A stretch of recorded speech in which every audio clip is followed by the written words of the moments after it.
Hey Soul Fam, welcome back to the channel. Today is another episode in my abusive relationship testimony series. And in the last episode, I talked about why people stay in abusive relationships so long and why it's so hard to get out of them. And one of the biggest reasons is trauma bonding. This was definitely part of my issue in my own relationship with somebody who struggled with PTSD and other mental health issues and was a narcissist, and as a result was very mentally, emotionally, and verbally abusive.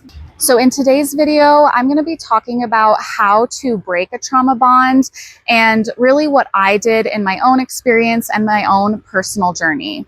So just a note, a reminder, I am not a mental health professional of any kind. I am simply sharing my story.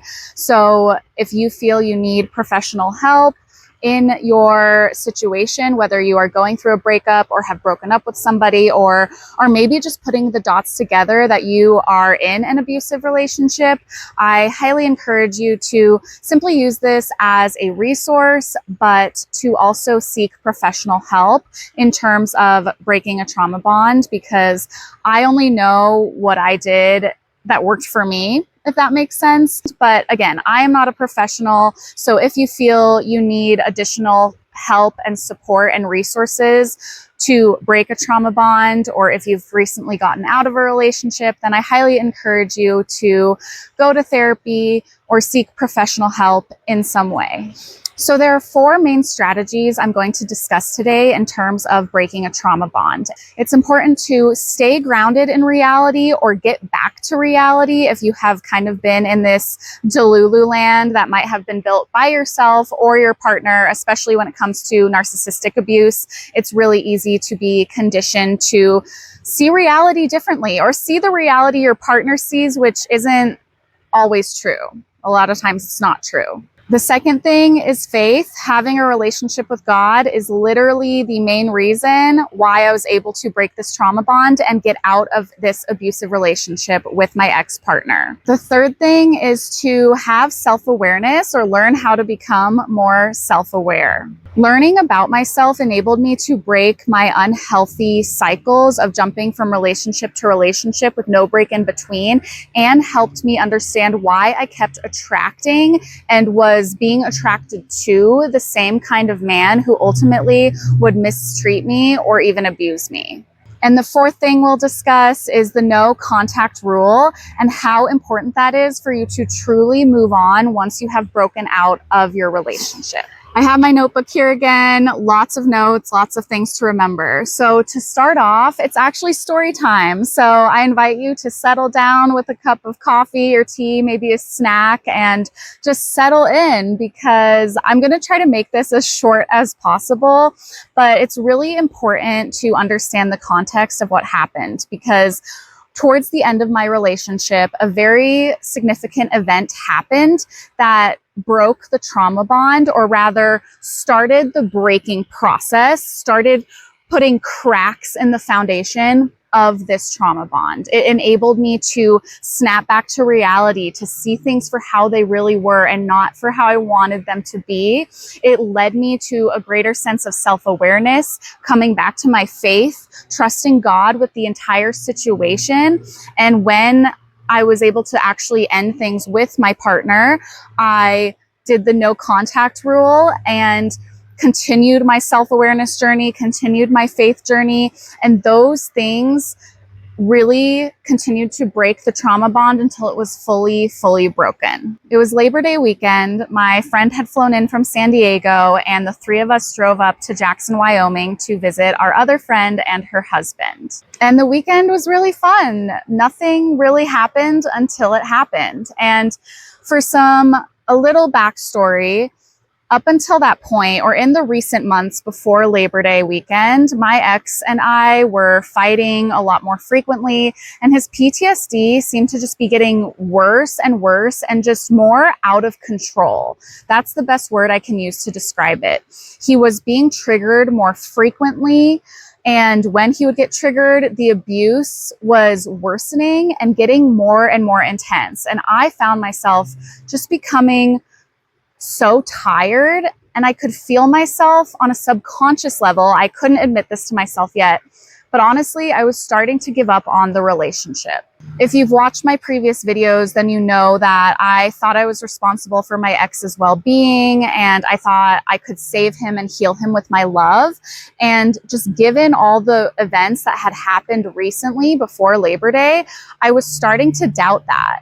I was starting to think, maybe that's not actually the truth. Maybe I can't actually heal anybody with my love. Maybe that's not actually how it works. Again, this was all on a subconscious level, but I could just feel myself starting to withdraw and give up and pull away. So on our last night in Jackson, we went out drinking, and Jackson is a very tiny mountain town. So I think we went to like 2 of the main bars in Jackson. It's important to note we were all drinking very heavily. I was very drunk at this point, and we were at the only sort of like club situation in Jackson. There was a dance floor, and something I did or said triggered my ex.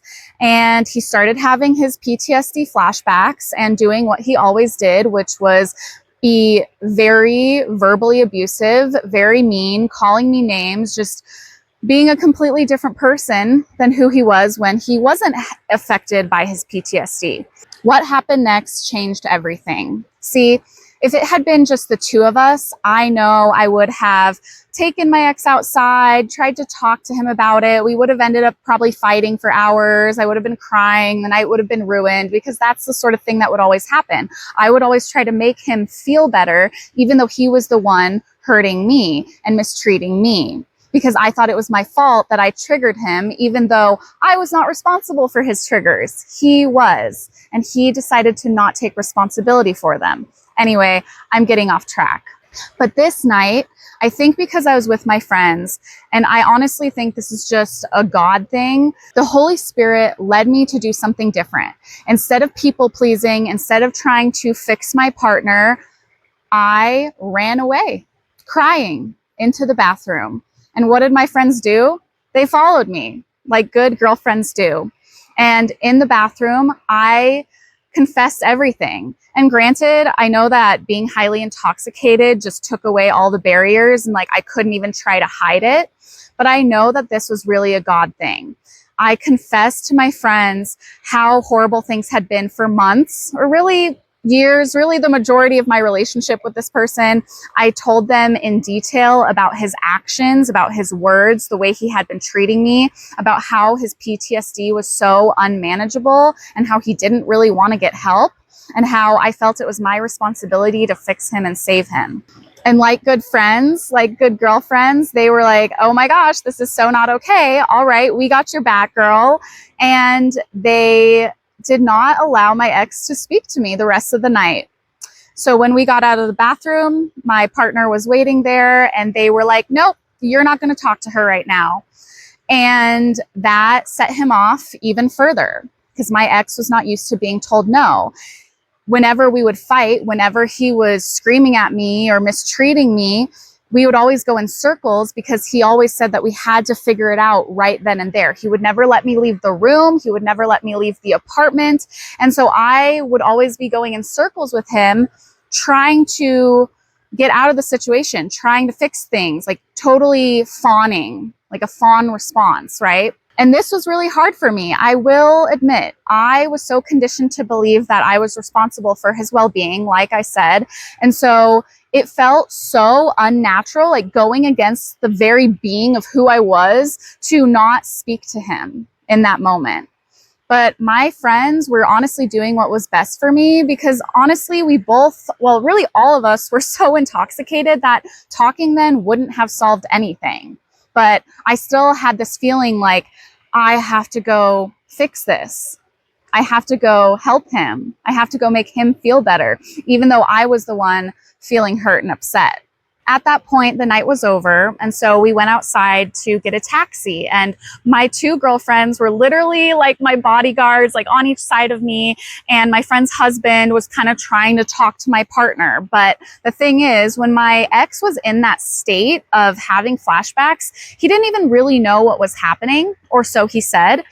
And so for him to be constantly being told no, it just made him more and more agitated. He started arguing with my friend's husband. Things kind of started getting heated. He started raising his voice more.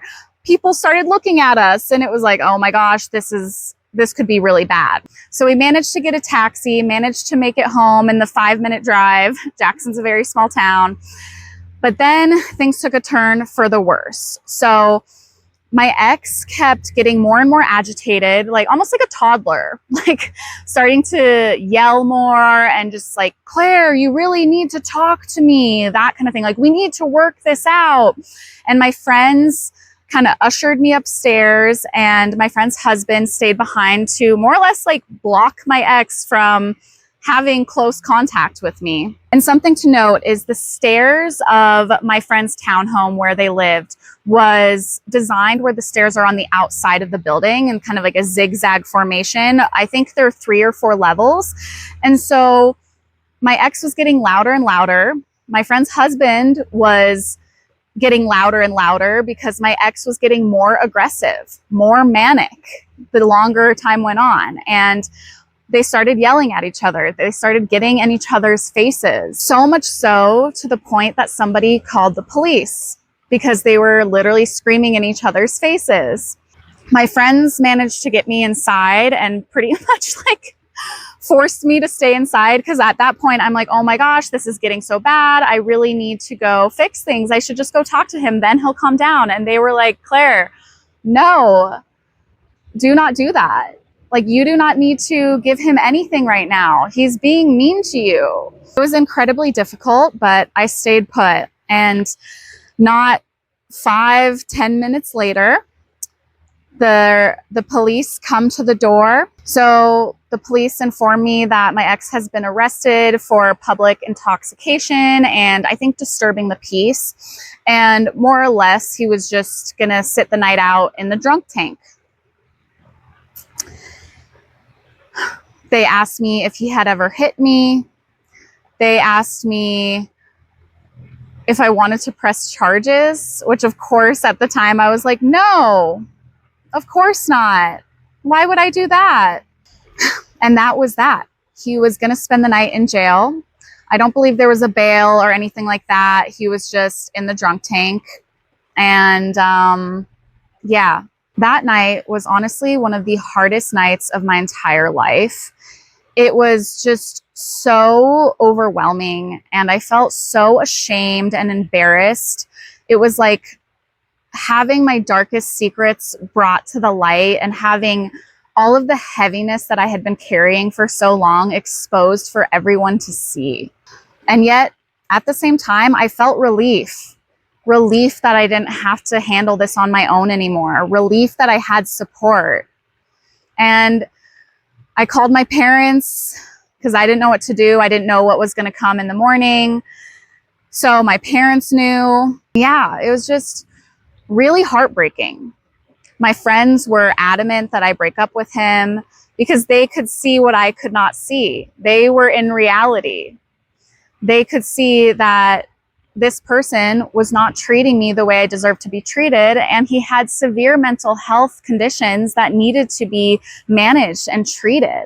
So I spent the night crying. I barely slept, and so many things had hit me at once.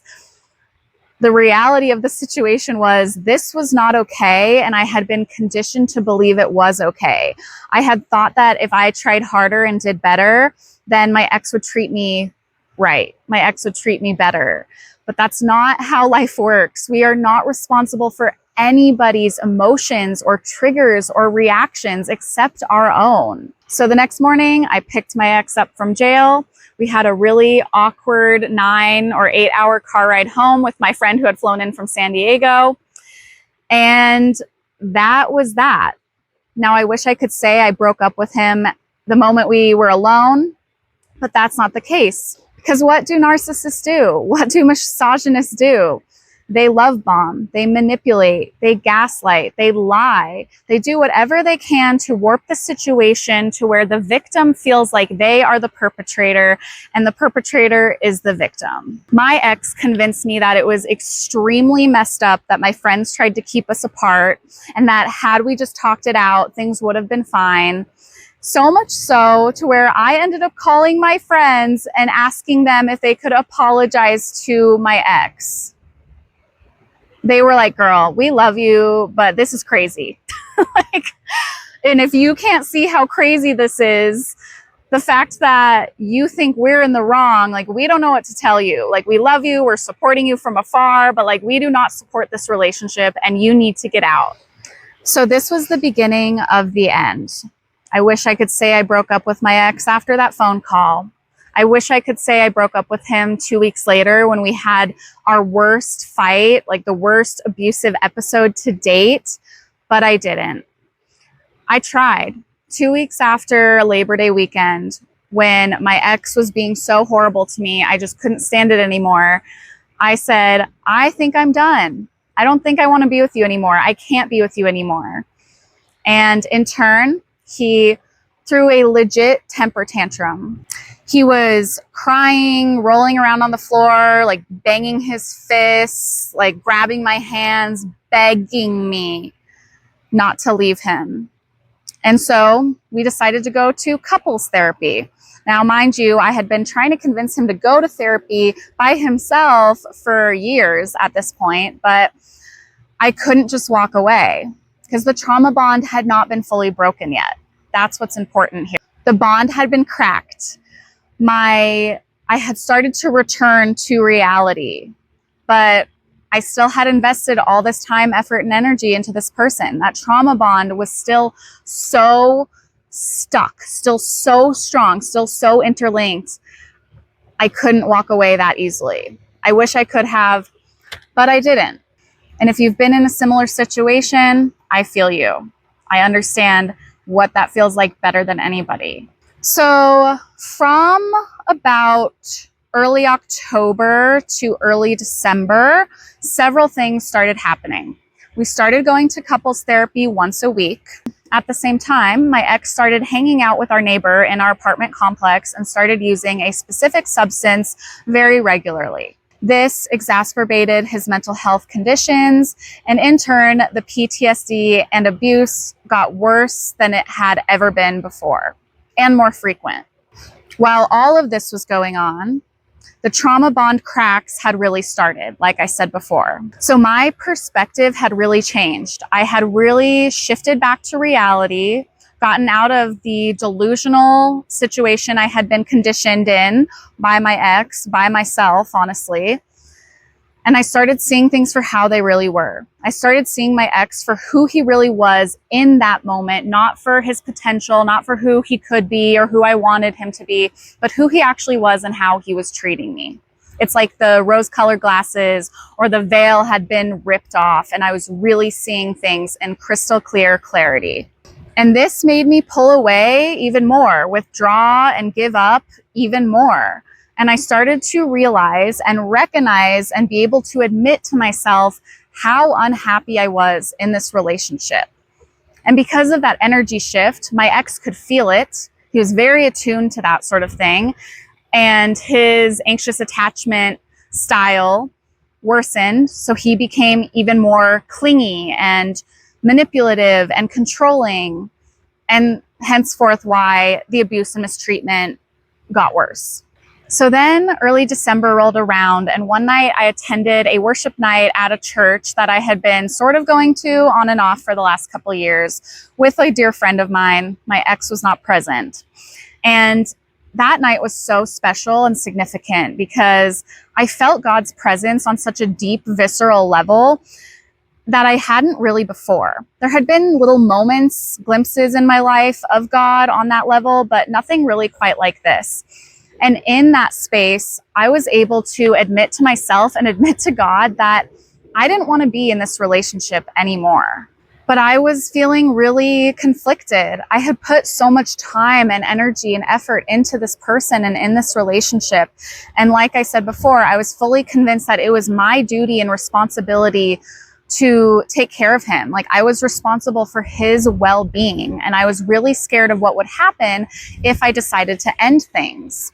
Because my ex had a history of suicidal thoughts. He had attempted to take his own life twice before we got together. And it was something he often threatened in the middle of his PTSD flashbacks and abusive cycles. He would threaten to kill himself. So I was fully convinced that if I broke up with my ex, he would harm himself in the very least or actually take his own life. And I did not want to be responsible for that. The situation was so heavy and I really didn't see how I could get out of it. And I remember praying in that moment, in that worship night, and asking God, but who will take care of him if I don't, Lord? And God answered, I will. I felt it to the very core of my being. I could feel God's presence. I could hear his voice in my head and in my heart. I will. And with those two words, everything shifted for me. I believed it. I believed God. I believed that he had the power to save my ex, and it wasn't really my responsibility, that I could let go and it was going to be okay. My ex was going to be okay, and I was going to be okay. And with that, I was overwhelmed by such an intense wave of peace that I knew I was going to do this. I knew I was going to end things. So this is where the faith piece came in for me in terms of breaking the trauma bond even more. The cracks turned into true breakage. Things were actually starting to fully come apart. And I felt held and safe and strong from God's love and God's peace through all of it. So for the next couple weeks, I started thinking about logistics. We shared an apartment together.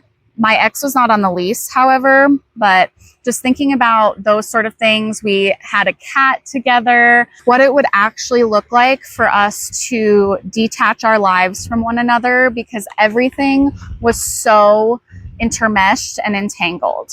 Then my birthday came around, which is about a week before Christmas, and this was really the beginning of the end.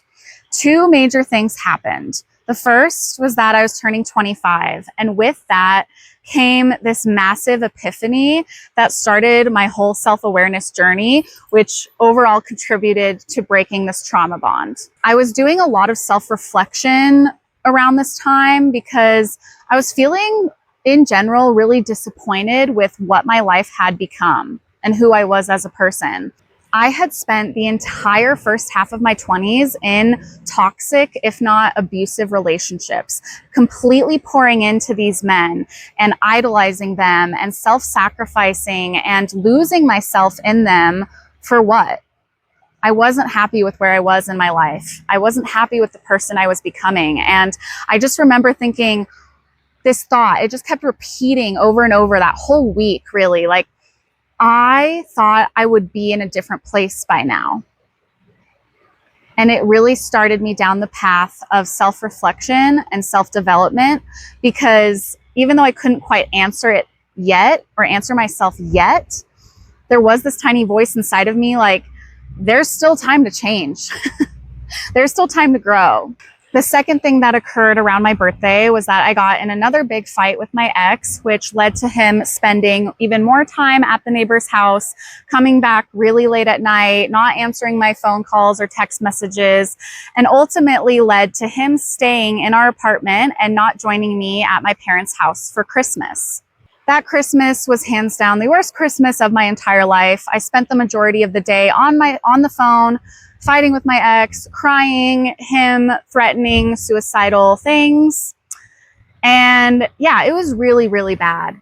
Really, really, really bad. And I knew then, I was like, okay, this has to end. I cannot keep going like this. The breakup.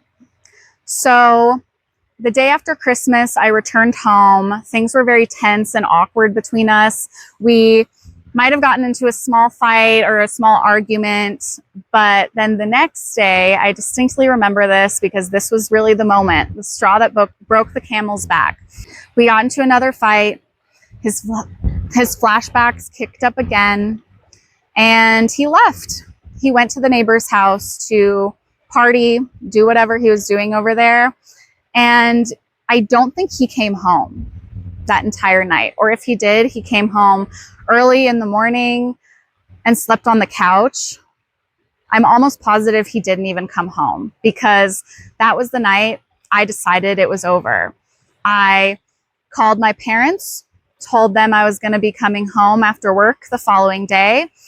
And in the morning, I packed my bag, put it in my car, went to work, and then met my ex after work at couples therapy, where I felt safe enough in the presence of another human to end things with him. It was only in therapy where I actually felt safe. And this was one of the logistics that I had already worked out in my head in the weeks prior, because I was truly terrified of what would happen to myself, honestly, and to my ex if I tried to break up with him in the privacy of our own home. My ex ran out of the room and ended up driving home. We had driven there separately, thankfully. I sat there crying for a few minutes while my therapist quietly held space for me. The session ended. She confirmed I had somewhere to go, somewhere safe. I said yes. And that was it. Once I walked out of the room, I checked my phone. My ex was blowing up my phone, of course, calling me a million times, as he tended to do. And I got on the phone with him and he said, "Come home, we'll talk this out." But I said, "No, I'm sorry, I'm done. I'm going to my parents' house until you have moved out of the apartment." So then came the post-breakup season. I wish I could say it was super easy, a clean break, but it was not like that at all. There were several weeks of more arguments, working out logistics, a lot more drama, a lot more heartbreak, honestly. But through it all, I felt the love and the presence of God guiding me and supporting me. And I truly felt the strength of Jesus in those moments. And I knew that God was real, that he loved me, that he was in this relationship with me, and he was walking it out with me together, that we were doing life together and I could depend and trust on him. I honestly think that if I did not have my faith, I would not have either been able to fully break up with my ex, or it would have drug out even longer. Like, the presence of God was just so vital. The reason why I could do it, and honestly, the main reason why I was able to break out of the trauma bond itself. So once things were finally finished, I did the next tactic of breaking the trauma bond by going no contact. I blocked him and everyone related to him in his life, his family members, our neighbor, anybody who was part of his sphere. I blocked all of them on all social media. I blocked my ex, obviously, on everything. I had to block his email because he kept emailing me. And that was just the surface level part. I also went through our apartment and gathered up all of the mementos, things like photos, letters, cards, wristbands from concerts and festivals that we had gone to. I put it all in a folder and hid it in my closet, and I actually forgot about it for years. I wish I could say I just threw it in the trash, but I was not that strong of a person. The trauma bond was still there. I was still an emotional girly. And I didn't get rid of that stuff until years later when I was actually ready to kind of face all of that. But that's another story for another day. I also got rid of household items or clothing even that reminded me of my ex or reminded me of specific events related to my ex. Like, I went as deep as I possibly could. And then I did not even look at his socials for, I want to say, a minimum of 6 months. It honestly could have been longer. I really think that getting brought back to reality opened my eyes to the severity of the situation, and seeing my friends' horrified reactions on my behalf those months prior, it all just made me realize how insanely messed up this situation was and how terribly I had been treated by this person who I loved so deeply and had given everything to. And so for a long time, I was angry. And my anger kept me far, far, far away from my ex, which in turn helped break the trauma bond so much more. Instead, I focused on myself. And we're going back to that self-awareness piece here, where I really thought about the lost dreams of turning 25. And I just sat down and took a really hard look at myself and realized that with all of the relationships that I had, there was a pattern, and I was the common denominator. I was part of the problem. And I decided to own it and work on myself and figure out why I was attracting the same kind of abusive or toxic man, and why I was always self-sacrificing and people-pleasing, and where this belief came from that I was not enough. That was my core wound. I started prioritizing myself. I started working on my goals and dreams. I actually ended up working really hard to achieve my dream of van life, living in a van and traveling the country, only about a year and a half later. And that is a whole story for another day. I'm definitely going to make more videos on my healing journey, how I met God in the mountains of Canada, and how everything really shifted for me there. But with all this newfound self-awareness came this freedom that really influenced me to make changes. I didn't want to keep getting back into the same old relationships. And so I set a hard rule for myself: no relationships until van life, because I didn't want to get sucked into another relationship and give up on my dream again. And I managed to keep that rule and hold to it. And van life was the most amazing and transforming experience. So that is it, friends. Thank you so much for joining me today. I'm sorry if there's been airplane noise and the sun has totally changed positions. So whatever, we're just going with it. But I hope that this gives you some good information and resources you need to break any trauma bonds in your life, or help you if you have recently gotten out of a relationship. And just know that Jesus is really at the center of it all. Like I said before, my relationship with God is really what kept me going, helped me get through the end of that relationship and break things off for good and truly heal that trauma bond, and even break these unhealthy cycles that I would get into, to where I didn't trauma bond with anyone else after that. At least I don't think I have. Just know that you are not alone if you have trauma bonded with somebody. This is very, very, very common for victims of narcissistic abuse or any type of verbal, mental, emotional abuse. You are not alone. I have gone through it. I am here for you. I am praying for you on your journey, that you can find true peace and contentment and healing and break those trauma bonds once and for all. So stay tuned for the next video in this series. There's going to be many more, honestly, in terms of my healing journey and things that I have done along the way. So stay tuned for that. Thank you so much for being here. If this video resonates with you, be sure to hit the like button, subscribe, comment down below, and share it with anyone who you may think will benefit from it. And that's it, friends. I love you. Jesus loves you. And until next time, stay faithful.